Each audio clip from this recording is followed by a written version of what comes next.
5 ноября в рамках празднования Дня народного единства в Дворце культуры «Россельмаш» состоялся праздник ингушей в единой семье народов России, организованный Ростовской национально-культурной автономией Ингушей единства. Сегодня Республика Ингушетия – один из стабильно развивающихся субъектов Российской Федерации. Несмотря на желание некоторых элементов дестабилизировать обстановку, руководство во главе с президентом Янузбеком Евкуровым и жители республики сделали свой выбор на ускоренное социально-экономическое развитие Ингушетии в составе России. Проводя праздник в День народного единства, ингуши Дона хотели еще раз напомнить, что готовы жить в мире и согласии с представителями всех национальностей, проживающих в Ростовской области. Полномочный представитель президента Республики Ингушетия в Ростовской области Магомед Дарсига в своем выступлении выразил огромную благодарность городу Ростову-на-Дону, городу, который стал родным домом для представителей более 100 наций и народностей.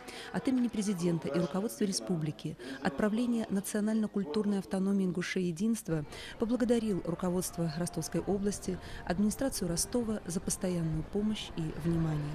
В зрительном зале среди почетных гостей были ингуши, врачи, учителя, представители самых разных профессий, которые составляют гордость нашего города. На праздник приехали юные артисты, популярный детский ансамбль «Зори Ингушетии», группа «Город солнца» из Магаса и многие другие, которые своими выступлениями улучшили и без того прекрасное настроение всех собравшихся. Замечательным подарком стало для зрителей выступление народной артистки Ингушетии Тамары Яндиевой.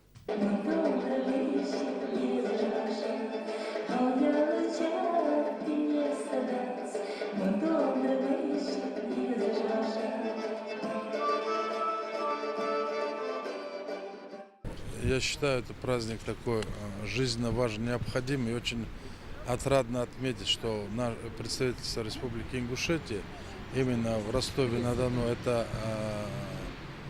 я скажу, одно из таких показательных у нас. И, в общем-то, мы многое связываем именно вот с представительством ростовским. И вот то, что здесь постпредс у нас так работает, это очень хороший знак, и мы имеем большие надежды на это. Ростов – самый толерантный город России, потому что его жители научились жить вместе, оставаясь разными.